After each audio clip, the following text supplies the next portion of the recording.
Baik, assalamualaikum.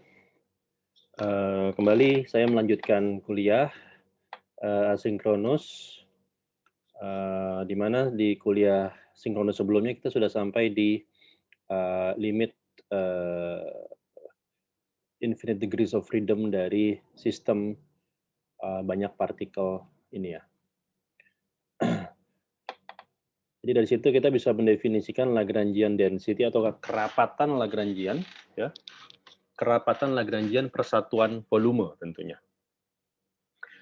Dalam kasus ini karena kita masih mengambil contoh, sistem satu dimensi, ya kan, ini satu dimensi saja, ya.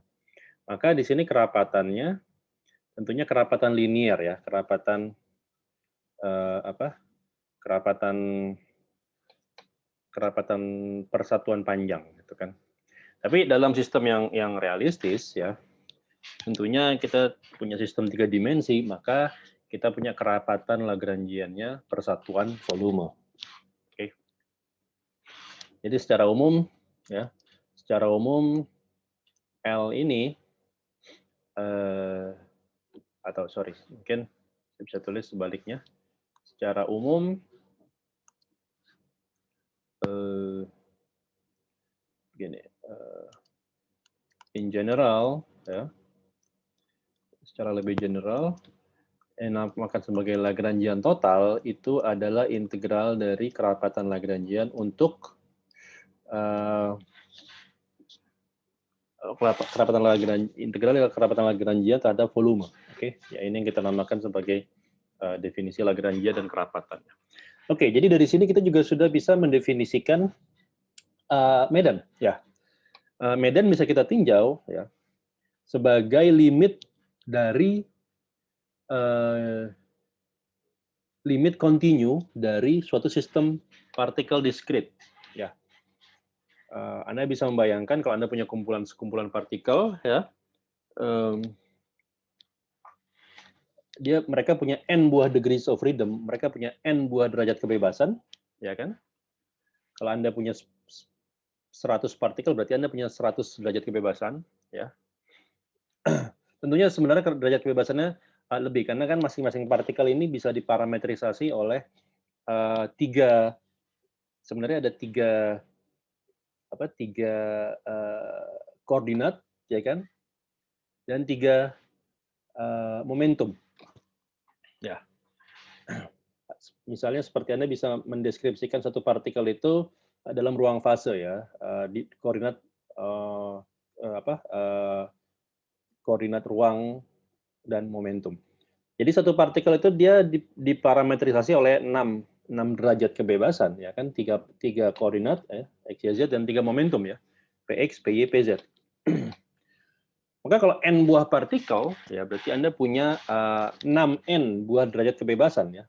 Kalau Anda punya 100 partikel berarti ada 600 derajat kebebasan dalam sistem tersebut ya.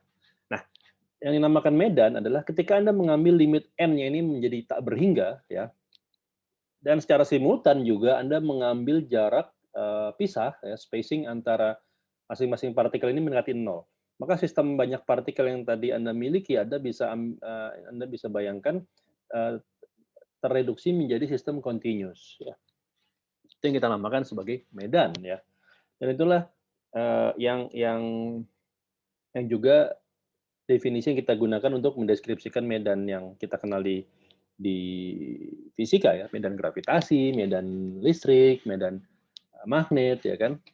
Jadi medan ini suatu sistem yang continuous dengan infinite degrees of freedom ya. Maka jika partikel titik itu diparametrisasi oleh variabel waktu ya, misalnya Anda punya, jadi misalnya Anda punya point particle gitu ya. Point particle itu, atau point particles katakanlah. Maka masing-masingnya itu dideskripsikan dengan koordinat Q, dan koordinat Q ini bergantung pada waktu, ya kan? Sekarang kalau kita berbicara mengenai medan, field ya, misalnya saya berbicara mengenai electric field ya, electric field ya, field. Maka medan ini bergantung bukan hanya terhadap waktu, ya, tapi juga terhadap ruang, ya. Eh, dalam hal ini adalah R, ya, 3 dimensi ruang dan waktu. Karena untuk setiap titik dalam ruang nilainya bisa berbeda-beda, ya. Tidak seperti partikel titik, ya. Partikel titik nilainya hanya terdefinisi di titik tersebut di mana dia berada, ya. Di titik lain dalam ruang tidak ada. Tapi untuk medan, ya, yang memenuhi ruang, ya, nilainya ada tapi bisa jadi berbeda-beda di setiap titik dalam ruang dan juga dia berbeda dalam waktu, ya. Jadi itu yang kita namakan definisi field. Dan sebenarnya definisi field ini juga mencakup semua sistem yang continuous. Artinya misalnya potensial, ya, potensial, potensial listrik, atau potensial skalar itu juga, ya, secara fisika dia dia adalah potensial, ya. Potensial dan field dan medan itu beda definisi. Tapi secara matematis dia adalah suatu objek yang punya infinite degrees of freedom juga, ya kan? Karena dia sistem yang continuous. Jadi dalam konteks field, dalam konteks medan, dia termasuk golongan medan, ya, bukan golongan point particles, ya. Jadi Anda bisa mengeneralisir definisi abstrak pemahaman Anda tentang medan seperti itu. Di mana definisi juga mencakup konsep-konsep yang memang selama ini sudah kita kenal tentang medan, ya. Oke, sebentar, saya lihat dulu. Oke.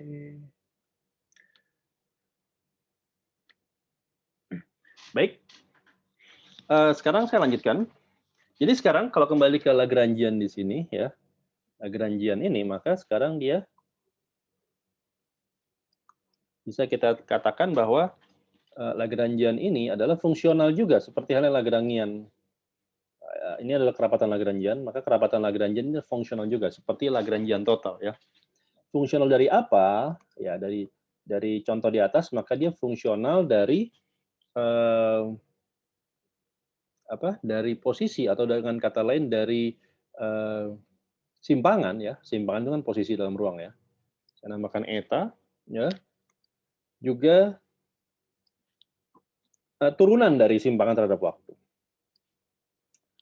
Dan juga turunan dari simpangan terhadap ruang, ya. Jadi saya namakan aksen gitu, ya. Dan semuanya masing-masing adalah bergantung, baik eta maupun turunan itu bergantung pada X dan T. Gitu, ya. Di sini saya definisikan bahwa, ya, eta dot itu adalah d eta dt, eta prime itu adalah d eta dx, ya. Nah, di sini Anda bisa melihat yang membedakan antara Lagrangian point particles, ya. Saya coba review Lagrangian point particles yang kemarin sudah kita bahas.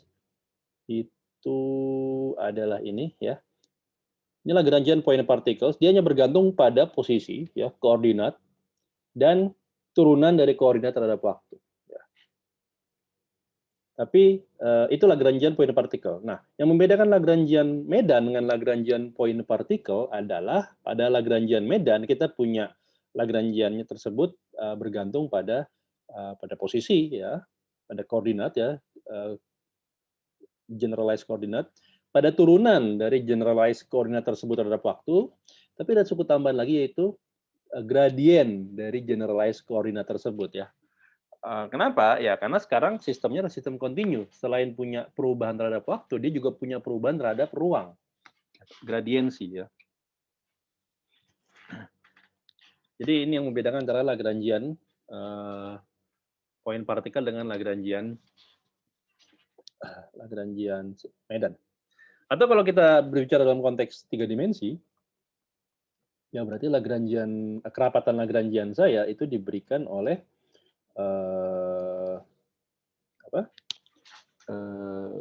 simpangan atau koordinat, ya, turunan dari koordinat, ya kan. Nah sekarang gradien dari koordinat ini kan adalah komponen gradien arah sumbu x, ya. Karena kita cuma punya sumbu x saja. Ketika 3 dimensi berarti kita punya secara umum punya gradien, ya, gradien dari koordinat tersebut, ya. Dan masing-masingnya bergantung pada R dan T. Gitu ya. Ya ini adalah Lagrangian Medan.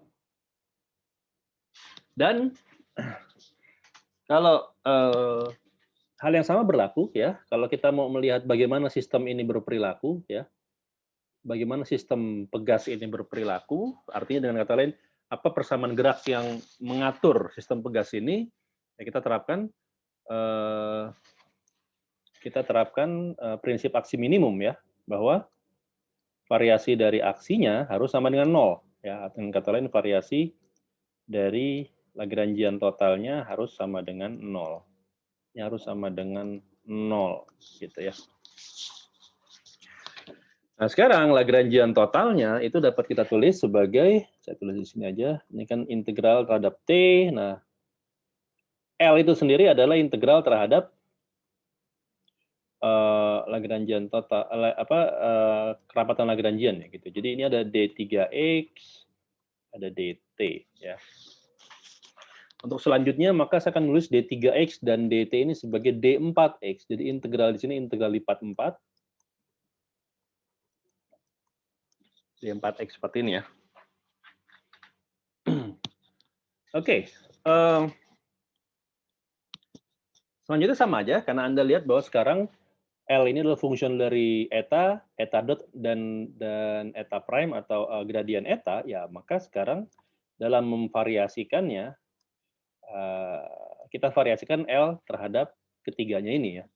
Maka saya akan punya do L, do eta, delta eta ditambah do L, do eta dot ya, delta eta dot ditambah do L, do. Di sini ada tambahan suku yang tidak kita temui di Lagrangian point vertikal adalah gradien dari eta. Dan di sini variasi dari grad eta. Ini saya langsung generalisir ke 3 dimensi ya. Kalau 1 dimensi jadi ini dx dt. Jadi d2x gitu ya. Oke, ini sudah semua ya. Semuanya diintegralkan terhadap d4x. Nah, ini sama ya, prinsipnya sama seperti yang di atas. Jadi suku yang kedua ini bisa kita terapkan bisa kita terapkan suku boundary terms. Nah, ini menjadi langsung aja saya tulis, ini hasilnya persis sama. Adalah minus do per do T gitu ya dari do L, do eta dot, ya kan? Do L, do eta dot, ya betul. Dan ini akan mengalihkan delta eta. Oke. Ya ini persis sama ya. Nah, yang mungkin agak belum pernah ketemu yang bentuk ini ya. Ini coba kita tinjau lebih spesifik lagi. Oke. Mungkin saya akan bawa ini bahasan ini.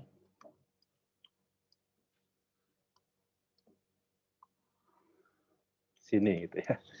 Oke, jadi Anda lihat ini apa? Ya sama, ini seperti sebelumnya. Dalam tanda integral, ya kan? Do L dari do divergensi eta mengalihkan variasi divergensi eta diintegralkan terhadap 4x d4x. Ini kan bisa saya pecah ya menjadi integral total ya. Integral total itu artinya di sini saya punya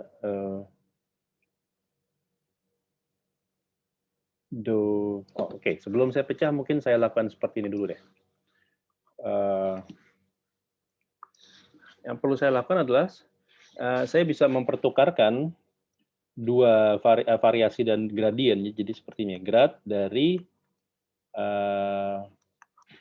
seperti ini, oke?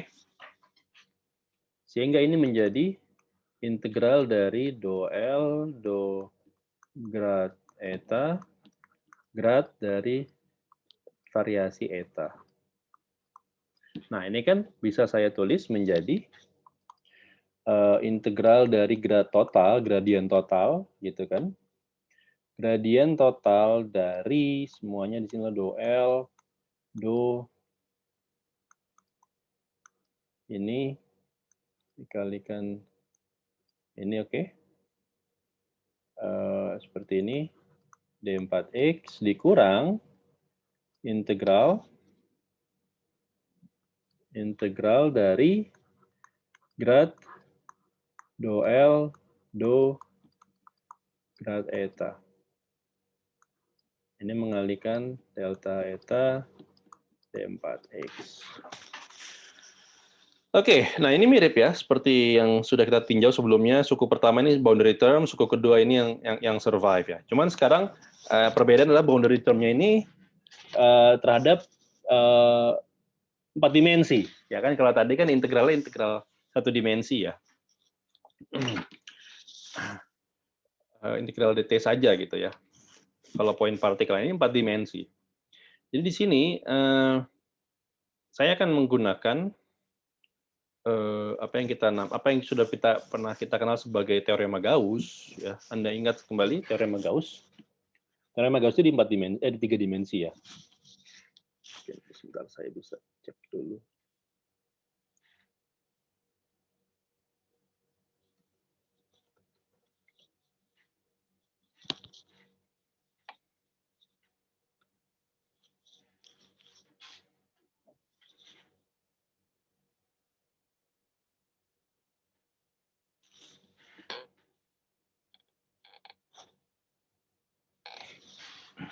Ya, kalau Anda ingat ya, teorema Gauss, three-dimensional teorema Gauss gitu ya. Three-dimensional Gauss theorem itu kan mengaitkan antara integral volume dari divergensi suatu vektor ya. Divergensi vektor sembarang, vektor F gitu ya. Diintegralkan pada volume ya, volume 3 dimensi itu ekuivalen dengan integral dari dari vektor yang bersangkutan ya, tapi dievaluasi pada boundary. Boundary dari volume adalah permukaan ya. Jadi integral tertutup, integral permukaan tertutup dari vektor yang bersangkutan. Ini yang kita namakan sebagai teorema Gauss ya. Anda dapatkan ini di Fismat 1. Nah, teorema Gauss bisa di generalisir ya ke lebih dari 3 dimensi. Saya tidak akan menunjukkan pembuktiannya. Ini bisa dicek juga di buku-buku. Orang namakan itu Gauss theorem juga ya. Ada yang bilang ini jadi 4 dimensional ya, atau 3 plus 1 dimension. Ada yang bilang Gauss theorem juga. Tapi ada juga yang bilang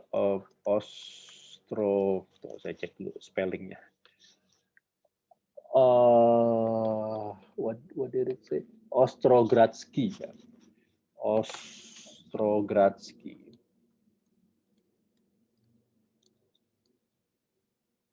Theorem. Ya. Nah, ini generalisasi dari teorema Gauss di 4 dimensi. Dia bilang adalah bahwa kalau saya punya 4 vektor, ya, saya punya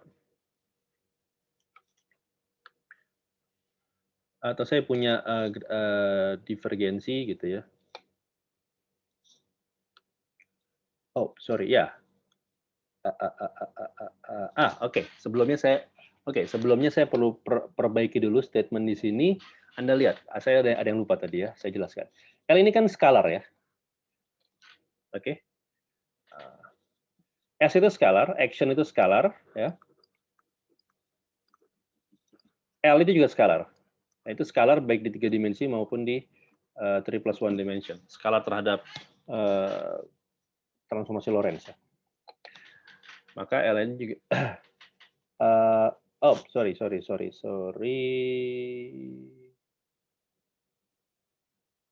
Mohon maaf, ada kesalahan tampaknya.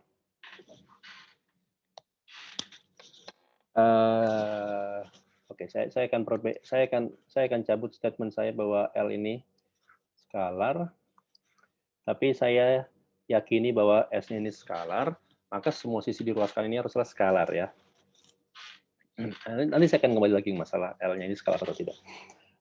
Oke. Nah, di sini Anda lihat masing-masing ini skalar, skalar. Nah, di sini maka karena di sini adalah vektor, maka yang perlu saya lakukan di sini adalah ada dot product ya. Jadi di sini saya melakukan vektor 3 dimensi didotkan dengan vektor 3 dimensi agar hasilnya skalar. Di sini ada dot product.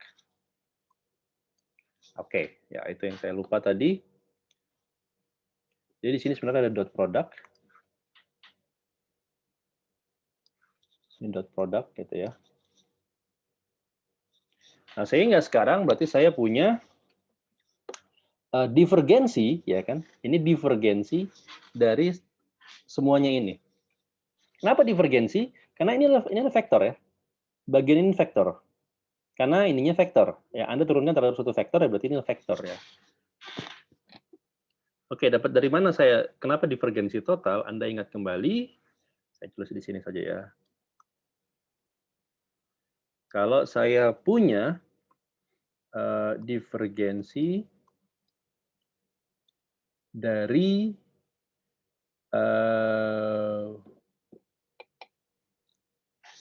sorry, saya apa yang mau saya lakukan di sini?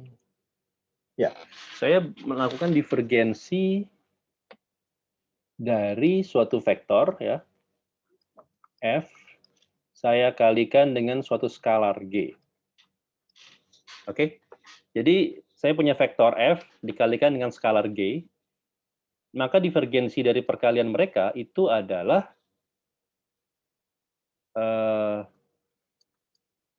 divergensi dari vektor f dikalikan skalar g ya ditambah f didotkan dengan gradien g, ya kan? Ini Anda dapatkan dari Vismat 1. Anda lihat bahwa ini adalah vektornya, ya kan? Karena penyebutnya di sini vektor, ini skalarnya. Jadi ini Anda bisa asumsikan analogikan sebagai vektor f, ini adalah skalar g-nya. Maka ketika saya lakukan divergensi dari perkalian keduanya, saya dapatkan suku pertamanya adalah ya ini adalah divergensi dari vektor f tadi dikalikan skalar g ya ditambah vektor tersebut didotkan dengan gradien dari skalar g. Oke, ya. Jadi dari situ asalnya ya. Nah, maka sekarang saya mau melihat apa yang terjadi dengan integral divergensi total di 4 dimensi ini. Ya. Nah, menurut teorema Gauss atau Gauss-Ostrogradski, maka teorema Gauss di 3 dimensi tetap berlaku. Ya. Berlaku artinya apa? Artinya sekarang kalau saya punya integral dari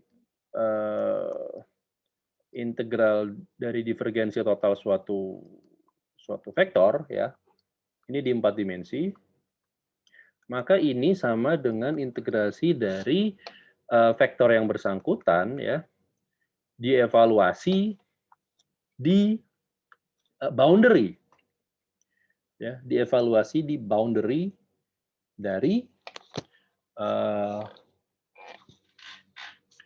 evaluasi di boundary. Ini mungkin saya dotkan dengan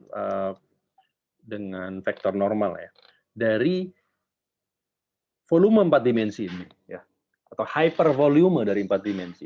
Kalau saya punya volume 3 dimensi, maka boundary-nya kan adalah permukaan 2 dimensi kan. Kalau saya punya volume bola, maka boundary dari bola itu adalah permukaan bola ya, sphere. Selimut bola. Nah, kalau saya punya objek 4 dimensi ya, orang namakannya hypervolume ya, volume, tapi bukan volume 3 dimensi, melainkan volume 4 dimensi, maka apa boundary dari volume 4 dimensi tadi? Ya, boundary-nya berarti adalah objek geometri yang 1 dimensi lebih rendah, ya kan? Kalau volume 3 dimensi itu boundary-nya adalah permukaan, maka volume 4 dimensi boundary-nya adalah volume 3 dimensi, ya. Jadi di sini adalah volume 3 dimensi ya. D3X. Di mana D3X ini adalah saya tidak akan tulis surface tapi ini jadi boundary. Jadi boundary-nya saya namakan secara general adalah omega dari di mana omega itu adalah boundary dari volume 4 dimensi tadi, gitu ya. Nah, oke. Jadi kita bisa terapkan ini pada kasus di atas, maka saya punya integral dari divergensi gitu ya.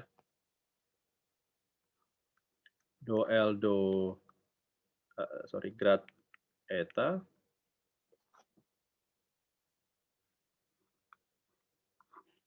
D4X ini sama atau ekivalen dengan kalau saya evaluasi integral dari apa yang kita divergensikan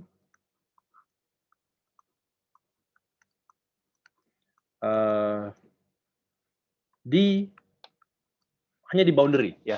Jadi Anda mengevaluasi ini hanya di boundary-nya, tidak di dalam volume 4 dimensinya ya.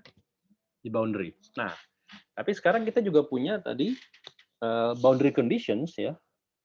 Jadi kita selalu melengkapi prinsip aksi minimum itu dengan boundary conditions. Boundary conditions-nya apa?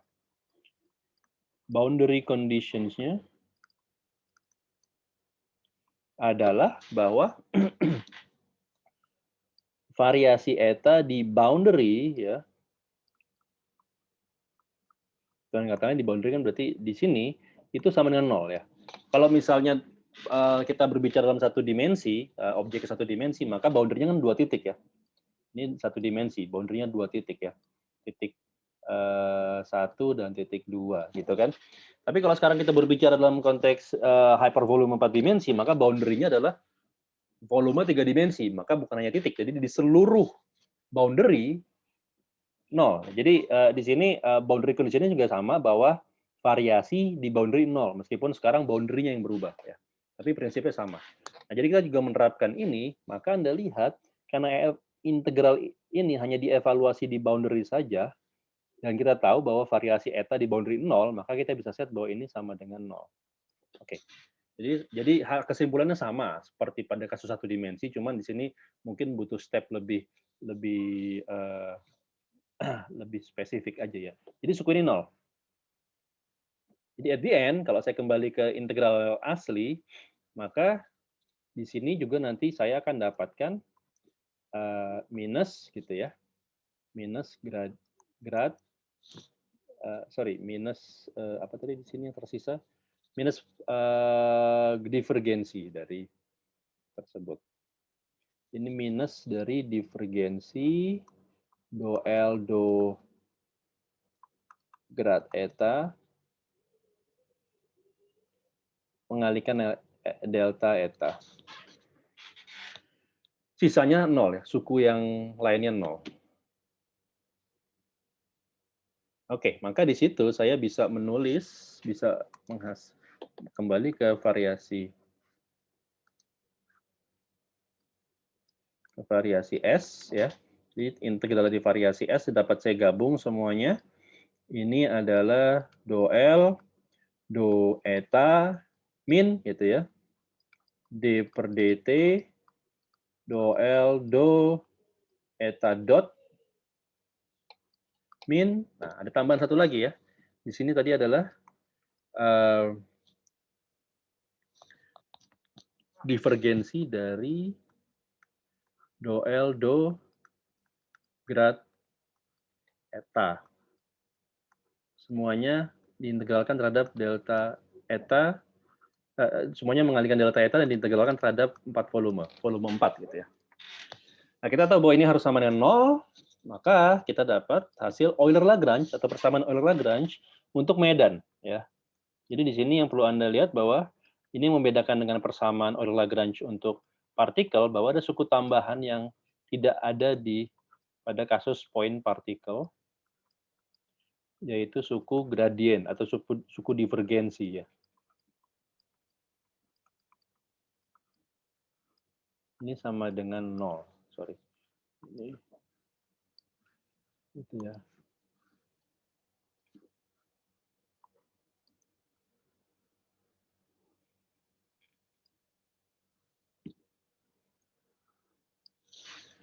Oke, ini kita namakan sebagai Euler-Lagrange equation.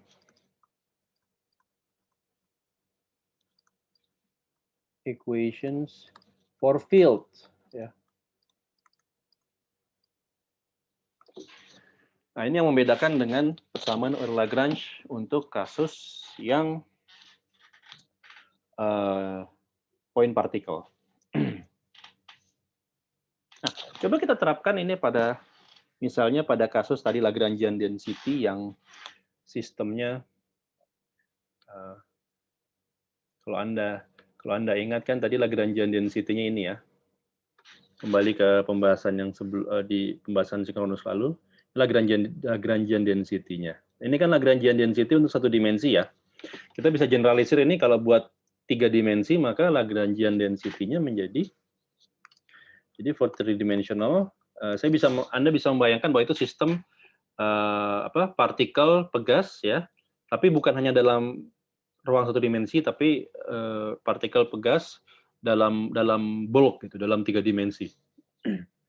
Maka Lagrangian 3 dimensinya, kerapatan Lagrangian menurut saya ini bisa saya tulis sebagai setengah mu, bukan mu, mu boleh,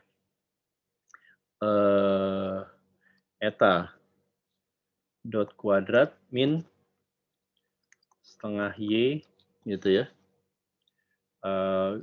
grad eta kuadrat. Oke, grad eta kuadrat ini mungkin akan saya jelaskan ya. Oke, saya jelaskan dulu ya. Ini saya generalisir kerapatan Lagrangian untuk sistem kita yang sebelumnya, tapi digeneralisir untuk 3 dimensi. Maka dalam konteks ini mu-nya adalah mass density per volume ya, per volume. Oke. Nah, sama di sini Young modulusnya juga ya. Young modulusnya ini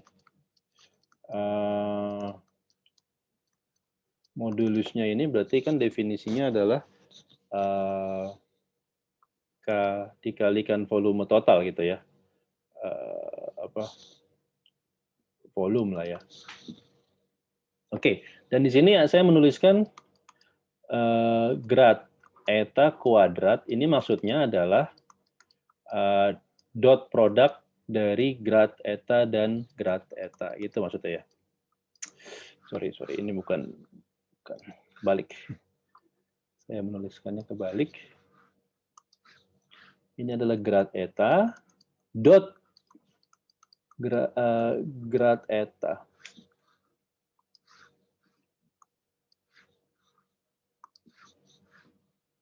Grad eta dot grad eta. Ya, itu maksudnya ya. Ini maksud dari seperti ini. Oke, ini Lagrangian-nya. Nah, untuk selanjutnya saya akan menginterchange, mempertukarkan istilah ya. Karena nanti untuk selanjutnya ya, baik di teori medan klasik ini maupun di teori medan kuantum, di fisika partikel ya, Anda akan menemukan bahwa yang banyak kita temui itu bukan Lagrangian total, melainkan densitas Lagrangian ya, L script ini. Maka untuk selanjutnya, L script ini yang akan saya namakan sebagai Lagrangian. Jadi kalau saya ngomong Lagrangian ya berarti itu dimengerti bahwa yang dimaksud adalah kerapatan Lagrangian. Kecuali kalau saya explicit state bahwa ini Lagrangian total gitu ya. Ya, jadi jangan bingung dengan istilah. Oke, sekarang kalau gitu kalau saya terapkan persamaan Euler-Lagrange, apa persamaan yang mengatur sistem tadi? Ya, kita coba lihat. Berarti do eta-nya apa?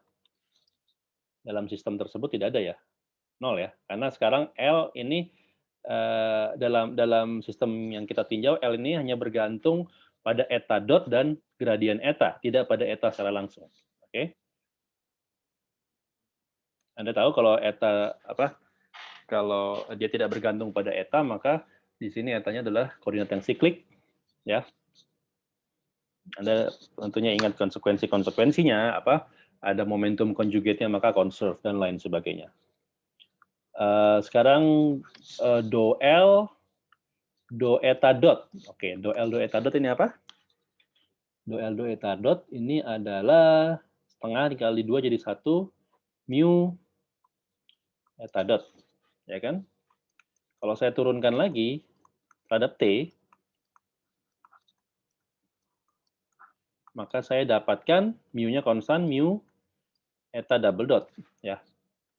Di sini do L do dari grad eta, ya. Nah, grad eta berarti saya menurunkan L terhadap gradien eta, ya. Nah, di sini kan setengah dikali Y dikali grad eta dot grad eta. Jadi kalau saya turunkan terhadap grad eta, ya berarti ada dua grad eta ya.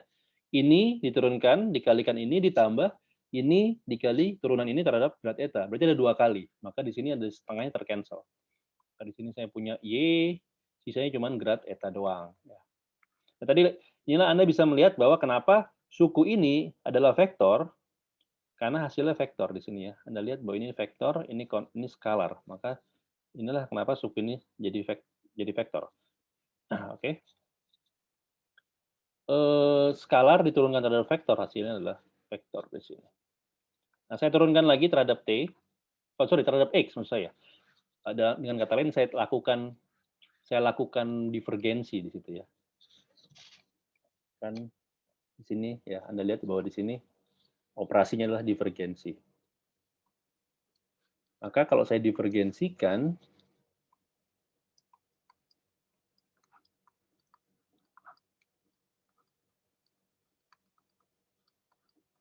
maka saya dapat Y-nya konstanta, maka divergensi dari grad adalah Laplacian ya. Maka persamaannya menjadi ini dikurang ini dikurang ini. Oh, sorry, ada minusnya ya. Minusnya itu di sini tadi. Minusnya di sini, oke ya. Benar nggak sih? Iya, oke. Benar ya. Nah, maka sekarang dari persamaannya, do L do eta min D per dt, do L do eta dot min div do L do grad eta sama dengan 0, maka di sini saya punya ada 0 dikurang mu eta double dot dikurang plus, ya, dikurang min. Nah, ini sama dengan 0. Apa persamaan yang saya dapatkan? Persamaan yang saya dapatkan di sini adalah bahwa ini sama dengan bentar, saya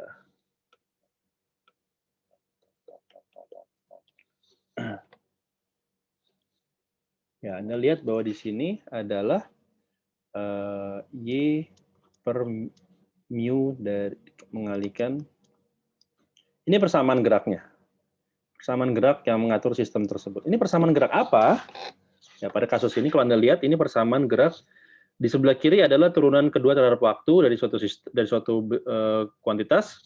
Di sebelah kanannya adalah koefisien suatu konstanta dikalikan Laplacian atau turunan kedua terhadap posisi dari kuantitas yang sama. Ini Anda tahu adalah persamaan gelombang ya, wave equation. Di mana etanya adalah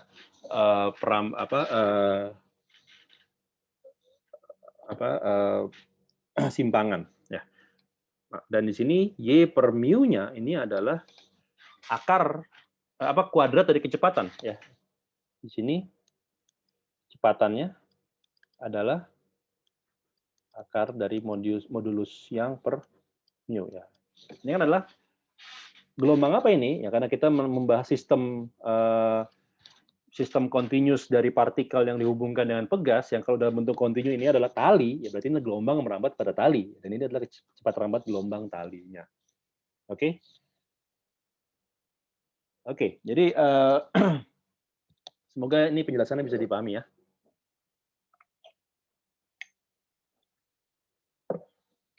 Nah, ini adalah contoh ya.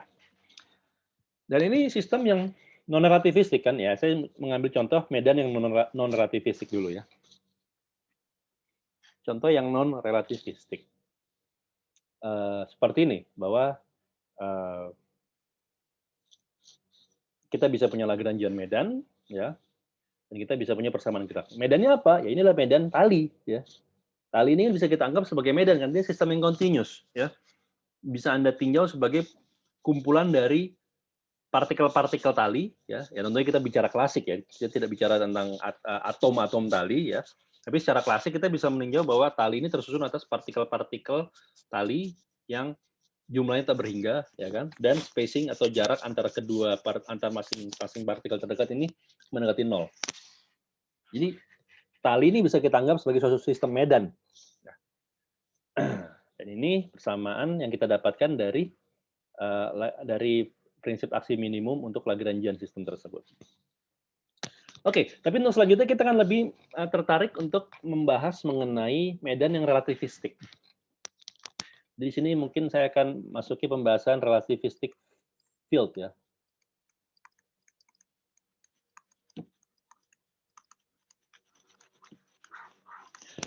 Tentunya kita baru saja, ya, di pembahasan sebelumnya sudah tuntas membahas mengenai salah satu medan yang relativistik, yaitu apa? Ya kemarin, ya, adalah medan Maxwell, ya. Dan Maxwell ini satu contohnya, ya. Ini adalah medan, ini contoh dari relativistic field. Nanti kita akan lihat bahwa mu ini atau persamaan Maxwell itu sebenarnya juga bisa kita dapatkan dari suatu Lagrangian dengan mengkonstruksi Lagrangian. Oke. Tapi kalau Anda lihat medan Maxwell ini kan sebenarnya vektor, ya. Jadi di sini ada embel-embel relativistic vector field. Nah, sebelum masuk ke pembahasan medan vektor, saya akan meninjau medan yang lebih sederhana dari vektor, itu scalar field. Ya. Jadi di sini saya akan mendefinisikan scalar field, ya.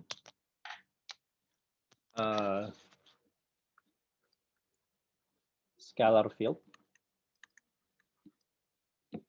Sorry.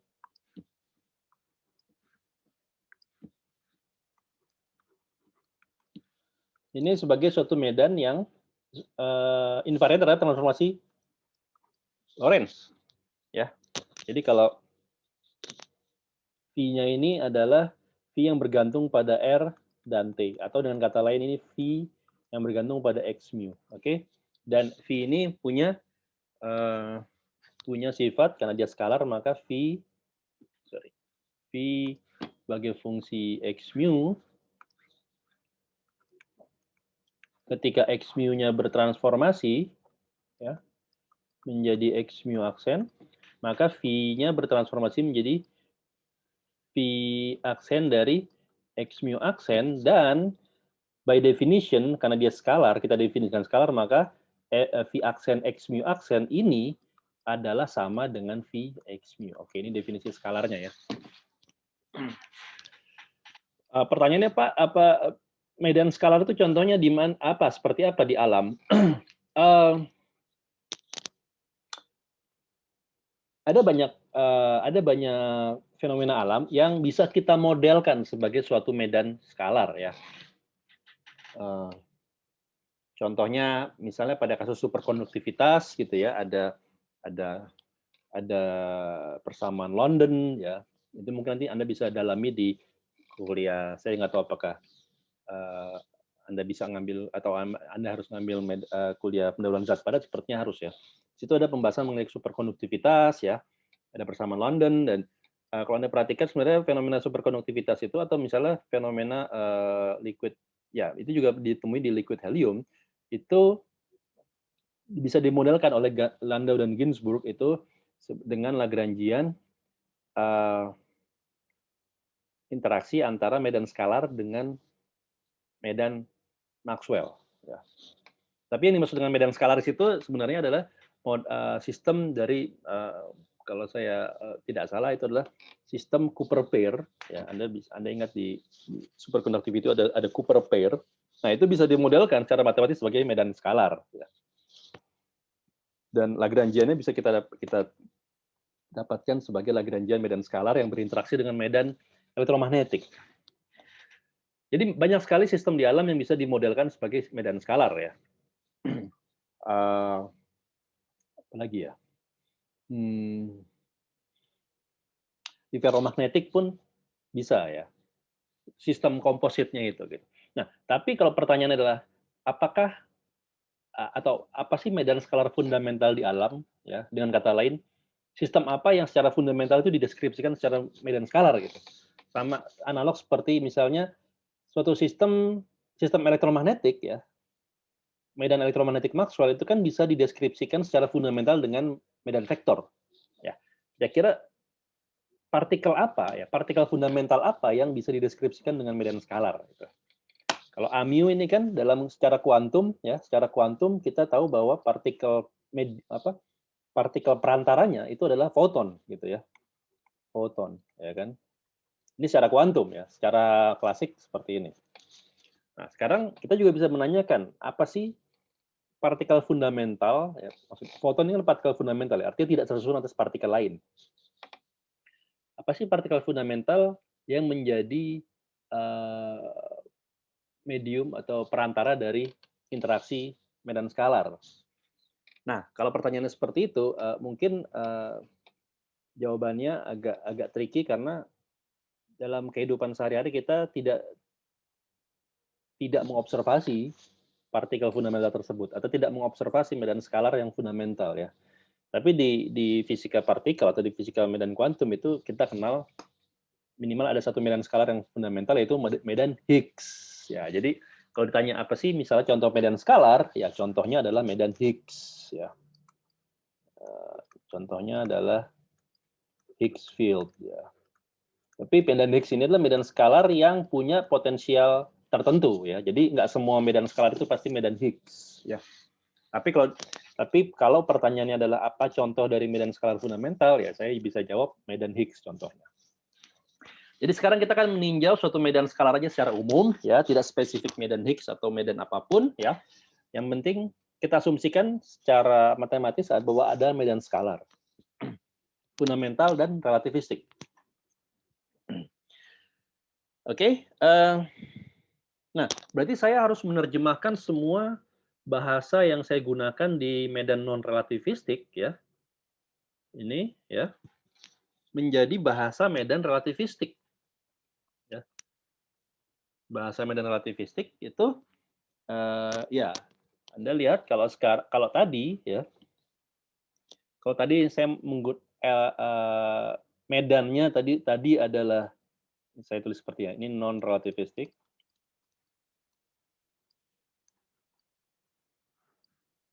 Ini relativistik gitu ya. Kalau tadi saya medannya adalah eta ya, medan simpangan, maka di sini medannya adalah V gitu ya. Kalau tadi eta itu adalah fungsi dari posisi dan waktu ya, maka dalam kasus relativistik posisi dan waktu ini adalah 4 dimensi ruang waktu ya. Jadi x mu. Sehingga di sini yang dinamakan R dan T itu saya langsung padukan menjadi X mu. Oke. Nah, maka dengan kata lain, kalau tadi kita punya kebergantungan Lagrangian terhadap eta dot dan grad eta, maka di sini kebergantungan Lagrangiannya adalah terhadap do mu v, ya karena mu di sini bisa 0 bisa i, ya. Oke, itu yang mungkin padanannya ya antara padanan dari non rel ke rel.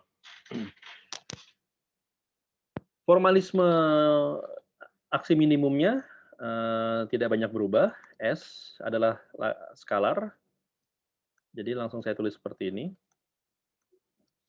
Ya, jadi saya pertegas bahwa S ini skalar dan D4X ini juga skalar sehingga L ini skalar ya. Jadi Lagrangian dan kerapatan densitas Lagrangian itu skalar. Lagrangian density skalar, tapi Lagrangian total itu bukan skalar karena dia bertransformasi secara Lorentz. Karena dia mengandung volume ya. Oke. Nah, berarti sekarang dalam kasus relativistik L-nya ini adalah fungsional dari medannya, medan V dan turunannya. Oke. dan masing-masingnya ini bergantung pada maksudnya V ini bergantung pada space time. Jadi ini cara kita menulis Lagrangian medan yang relativistik. Anda lihat bahwa ini analog seperti Lagrangian untuk point particle, ya kan? Karena dia cuma bergantung pada koordinat dan turunannya. Cuman sekarang turunannya turunan 4 ya. For derivative atau for gradient. Ya. Ini adalah for gradient. Ya. Jadi for gradient itu mencakup turunan terhadap waktu dan turunan terhadap ruang atau gradient 3 dimensi. Jadi ini cara kita menuliskannya. Lalu kita coba turunkan persamaan Euler-Lagrange-nya. Sama prinsipnya kita variasikan sama dengan 0 dan juga kita terapkan boundary conditions-nya bahwa V-nya di boundary itu juga 0 ya. Sehingga sekarang variasi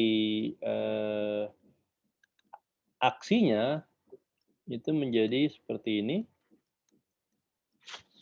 Nah, ini bisa saya tuliskan sebagai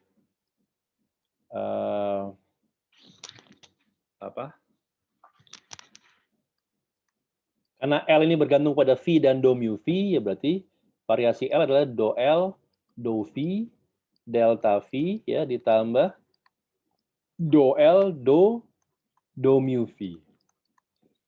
Dikalikan delta dari do mu V.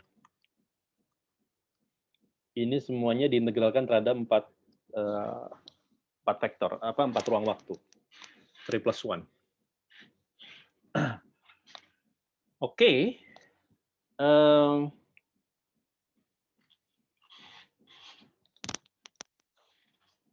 Hasilnya apa? Ya, coba kita perhatikan. Kita bisa utak-atik bagian ini. Ya. Ini dapat saya switch, pertukarkan jadi do mu terhadap delta V. Ya. Do mu kalikan delta V, ininya sama. Di sini adalah do L, do mu V. Ya, maka ini bisa ditulis sebagai do mu total, ya,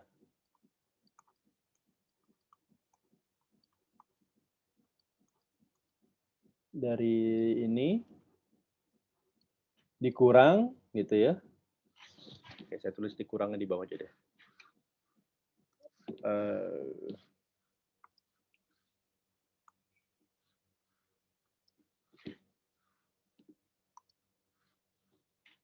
Dikurang do mu dari do L, do mu V, kalikan delta V, ya kan? Nah, ini Anda integralkan masing-masingnya terhadap ruang waktu, ya, D4X, dan kita terapkan tadi teorema Gauss-Ostrogradsky, maka suku pertama akan 0 lagi, ya, sehingga sekarang kita tinggal punya suku kedua ini. Jadi, artinya sekarang saya punya integral do L, do V, min do mu, gitu ya, dari do L, do mu V. Ini integral terhadap dikalikan masing-masing dikalikan delta V dan integralnya terhadap D4X. Ini semua harus sama dengan 0, maka kita punya persamaan Euler-Lagrange untuk relativistic scalar field.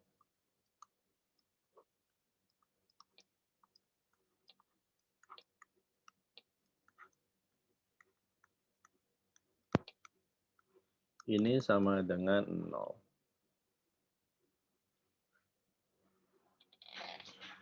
Oke, ini yang kita namakan sebagai Euler-Lagrange equation for relativistic scalar field.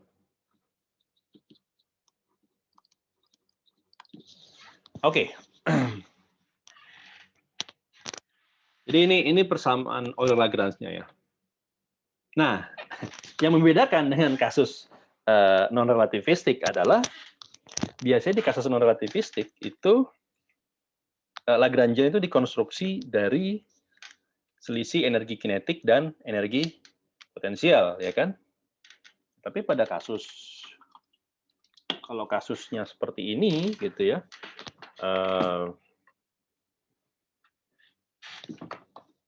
kasus relativistik itu bagaimana mendefinisikannya, misalnya, apalagi kalau misalnya sistemnya memang belum pernah kita temui dalam kasus sehari-hari ya. Tadi kalau misalnya elektromagnetik kita sudah tahu persamaannya adalah persamaan Maxwell, ya kan? Nah sekarang kalau medan skalar, persamaan apa yang kita tahu di kehidupan sehari-hari gitu, yang fundamental.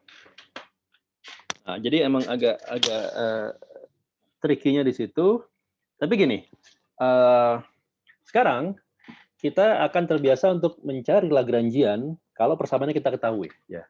Sebelumnya kan di mekanika klasik dari Lagrangian kita bisa kita bisa turunkan persamaan gerak. Nah sekarang kita akan sering berhadapan dengan kita sudah tahu persamaan geraknya. Sama seperti misalnya medan Maxwell, kita sudah tahu persamaan geraknya, ya persamaan Maxwell. Pertanyaannya adalah Lagrangian yang menghasilkan persamaan itu tuh bentuknya seperti apa, gitu ya. Sama seperti ini juga, ini adalah persamaan Euler-Lagrange atau bentuk Euler-Lagrange dari medan skalar. Nah, pertanyaannya adalah Lagrangian medan skalar itu seperti apa, gitu. Jadi di sini pertanyaannya menjadi how to construct, bagaimana untuk mengkonstruksi Lagrangian.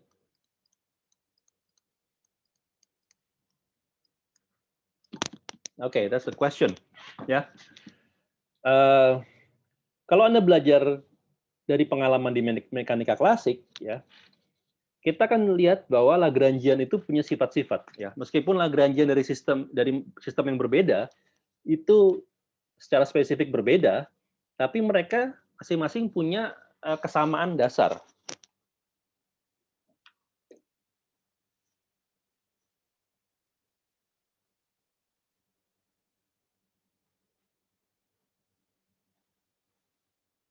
Bentar ya. Oke, saya lanjutkan.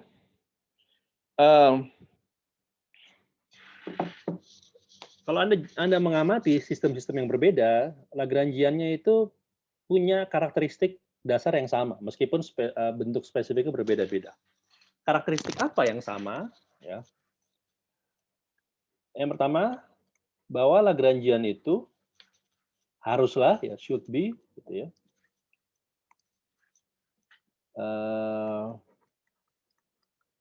Pertama, dia harus skalar, ya kan?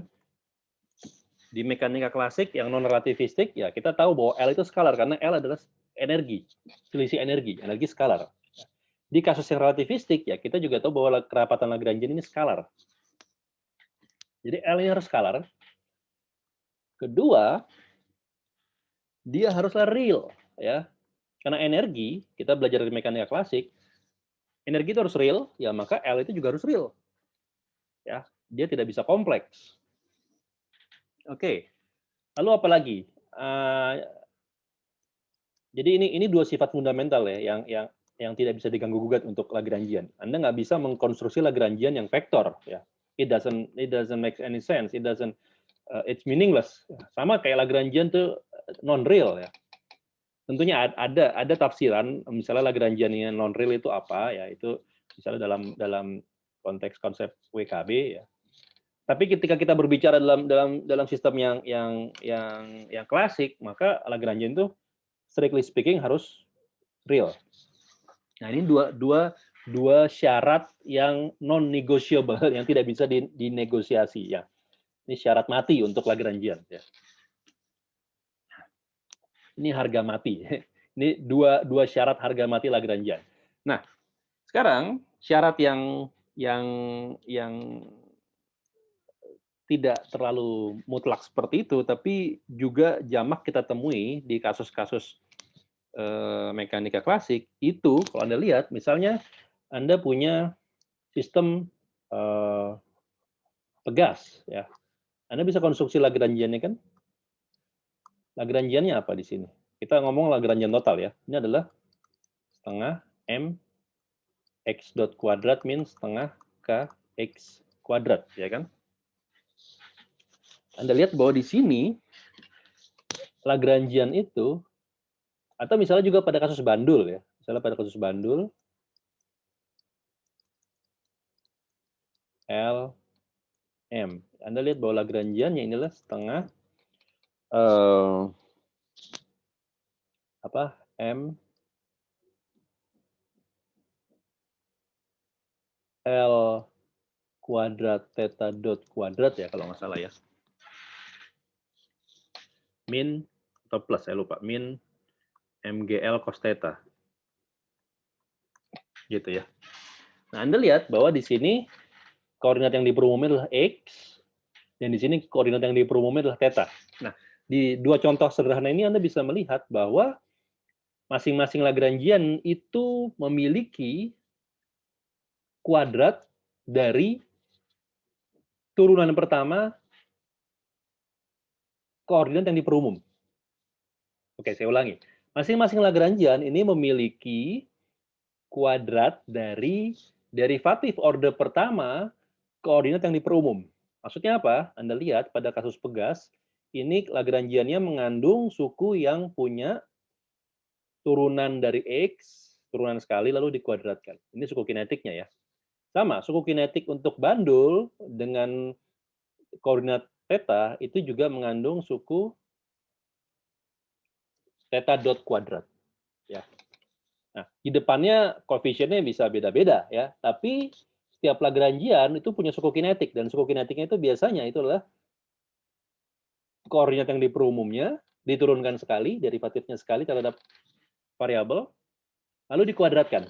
Ya, ini.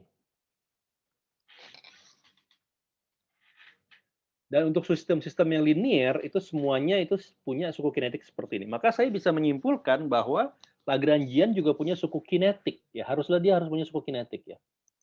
Secara umum Lagrangian harus punya suku kinetik, karena kalau enggak maka sistemnya nggak dinamis. Ya, Anda punya sistem yang diam aja, statik. Kalau di sistem yang statik, buat apa Anda cari persamaan geraknya? Karena tidak ada gerak ya.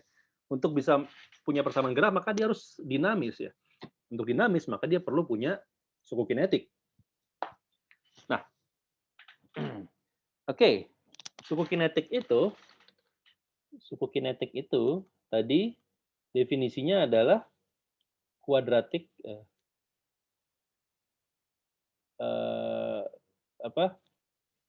first order derivatif ya,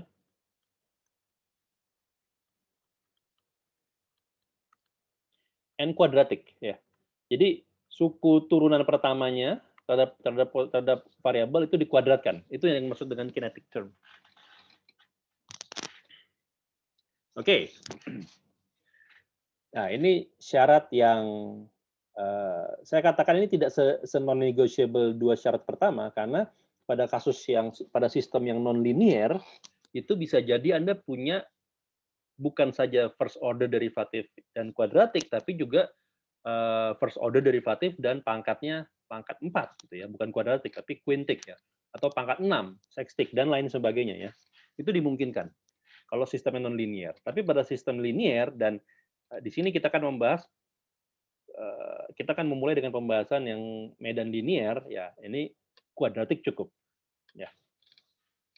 Jadi ini cukup, ini universal meskipun tidak non-negotiable yang dua pertama.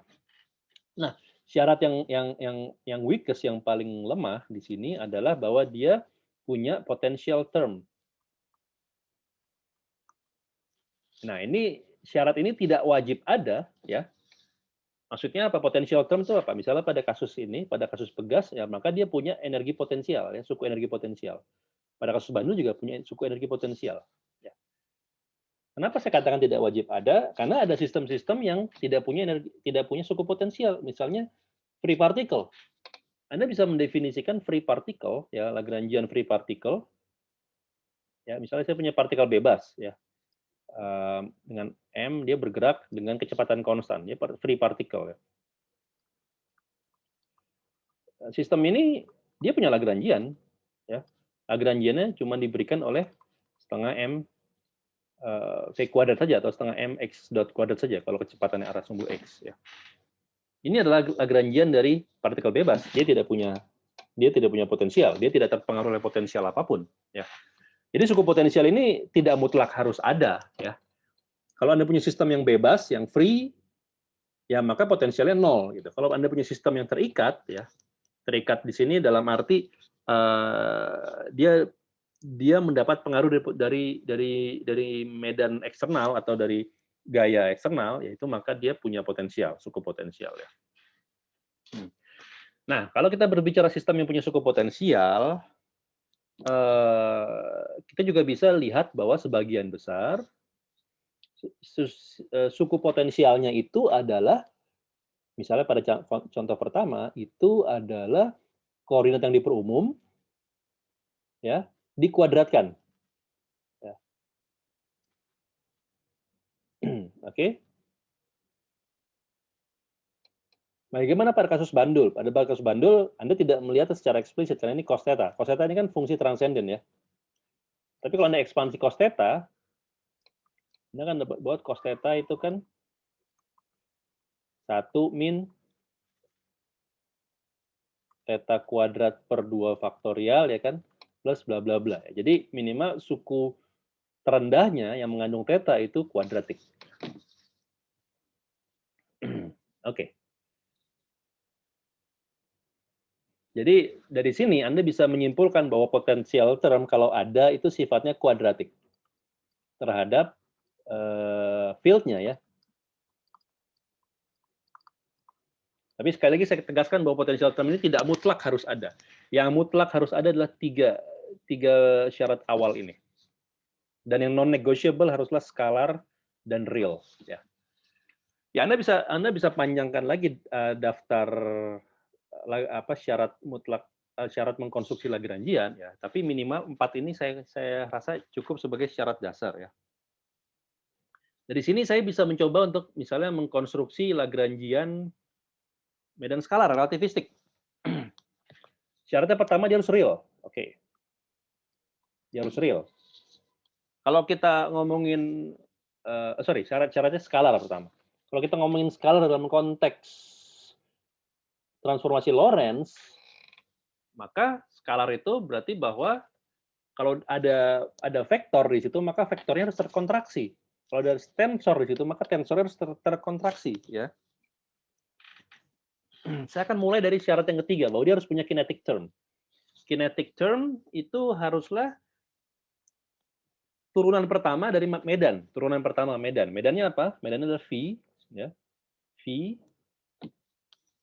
Karena dia medannya V, maka saya harus turunkan dia. Terhadap apa? Ya, V ini bergantung pada X mu. Maka saya turunkan dia terhadap X mu. Berarti saya turunkan dia do mu, gitu, ya. Oke, ini mungkin belum sama dengan, tapi saya tuliskan bahwa ini sebanding, gitu, ya. Sebanding dengan do mu V. Nah, tapi do mu V ini kan vektor, kan? Sedangkan L ini skalar. Maka untuk menjadikan dia suku dari L, saya harus kontraksikan dia. Kontraksikan dengan apa? Anda lihat bahwa syaratnya adalah kinetic term itu harus kuadratik. Berarti kalau saya harus pangkat dia, harus kuadratkan dia, dan kuadratkan dia untuk mendapatkan skalar, berarti saya kontraksikan dia dengan bagian yang kontravarian, atau dengan versi kontravariannya. Jadi, do mu V, ini skalar. Jadi ini yang kita namakan sebagai kinetic term. Ya. Lalu juga Lagrangian itu haruslah sebanding dengan dia punya potential term. Oke, saya bisa assign potential termnya untuk dia. Potential termnya seperti apa? Potential termnya haruslah quadratic in field, maka dia haruslah sebanding dengan V kuadrat. Minimal, saya katakan minimal. Karena nanti pada kasus yang non-linear, itu pangkatnya bisa lebih dari 2. Ya. Tapi minimal harus punya pangkat 2. Gitu. Nggak bisa pangkat 1. Karena kalau pangkat 1 ya, ya ini kan kita konstruksi secara induktif, ya, dari contoh-contoh yang sudah kita temui. Ya. Biasanya mereka adalah pangkat 2. Gitu, ya. Nah, jadi Lagrangian kita itu harusnya tersusun dari 2 suku yang seperti ini. Gitu. Nah, bagaimana menyusunnya. Ini kan baru kesebandingan ya, bukan sama dengan. Maka saya bisa tuliskan seperti ini. Saya akan memberikan setengah di sini untuk alasan yang alasan nanti kita jelaskan. Ini akan potential term itu biasanya minus dari tandanya minus ya, maka saya kasih minus juga di sini, minus. Nah, di sini saya akan berikan koefisien. Koefisiennya namanya M kuadrat. Dikalikan V kuadrat. Nah, oke, inilah contoh Lagrangian dari medan skalar. Contoh Lagrangian dari medan skalar. Nah, ini Lagrangian ini di literatur sudah ada orang namakan inilah Klein-Gordon Lagrangian atau Lagrangian Klein-Gordon untuk medan skalar.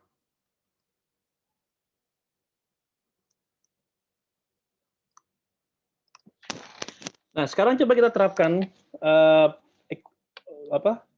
persamaan order Lagrange ya. Do L do V ini apa? Do L do V ini menjadi minus setengah dikali 2V, ada M-nya, M kuadrat jadi 1. Seperti ini ya. Nah,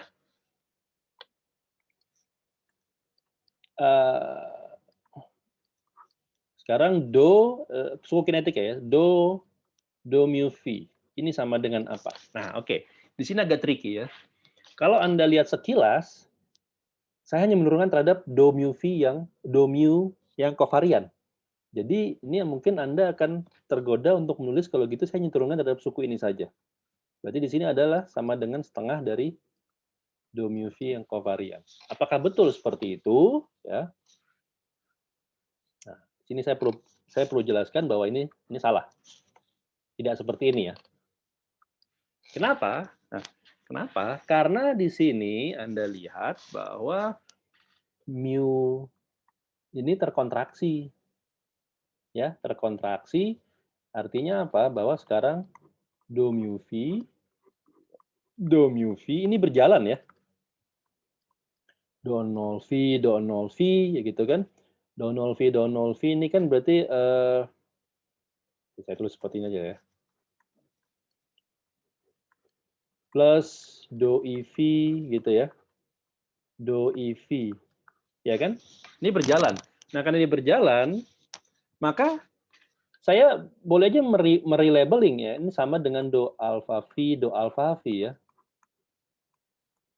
Ya kan? Atau sama dengan do sigma V. Jadi dengan apapun ya, saya bisa relabeling dengan apapun. Nah, kenapa tadi ini salah pertanyaannya? Karena saya juga bisa menuliskan bentuk ini sebagai do mu V itu bisa saya tarik keluar. Saya tulis sebagai alfa beta, maka di sini menjadi do alfa V,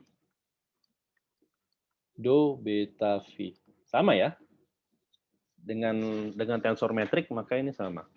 Jadi, nah, jadi cara yang tepat untuk menurunkan, untuk mengevaluasi bentuk ini adalah Anda nyatakan dulu do mu V dalam bentuk seperti ini. Kenapa? Agar tidak rancu bahwa Anda menurunkan dengan terhadap mu gitu loh. Jadi di sini do L do mu V ini berarti Anda menurunkan terhadap do mu V, yaitu apa yang Anda turunkan ini semua ya.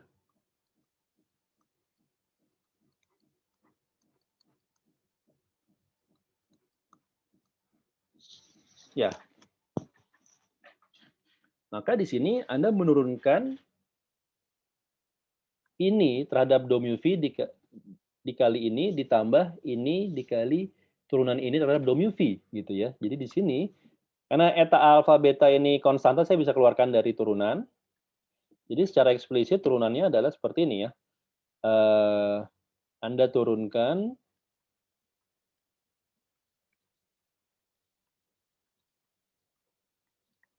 ya fungsi pertama dikalikan fungsi yang kedua. Oke. Ditambah fungsi yang pertama dikali turunan dari fungsi yang kedua, gitu ya. Jadi gitu caranya ya. Jadi memang harusnya seperti ini gitu, karena kalau enggak jadi salah. Nah, apa itu? Apa itu turunan ini?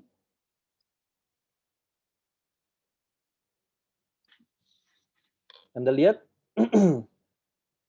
ini akan satu kalau alfa sama dengan mu. Dan kalau alfa tidak sama dengan mu, maka hasilnya 0. Ya. Jadi maka ini sama dengan delta mu alfa. Oke. Di sini juga ini adalah delta mu beta. Oke. Jadi sekarang saya punya eta alfa beta mengalikan delta mu alfa dikali do beta bekerja pada phi ditambah eta alfa beta mengalikan delta mu beta mengalikan do alfa bekerja pada phi, ya kan? Kita tahu bahwa Kronecker delta ini akan memaksa mu sama dengan alfa atau kalau enggak akan 0. Jadi ketika delta mu alfa bekerja pada ini, kita dapatkan bahwa ini menjadi eta mu beta, ya. Karena alfa sudah dipaksa menjadi beta.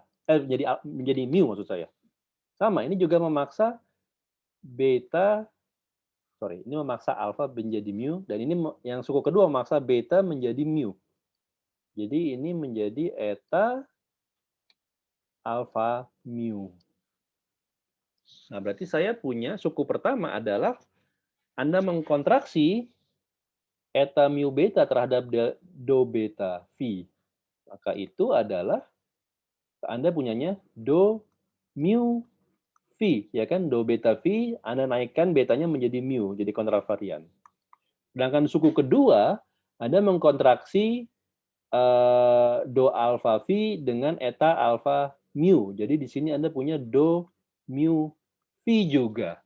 Oke, jadi di sini adalah dua do mu kontravarian phi. Oke. Ya, Anda lihat hasilnya kan ya? Jadi turunannya itu bukannya setengah,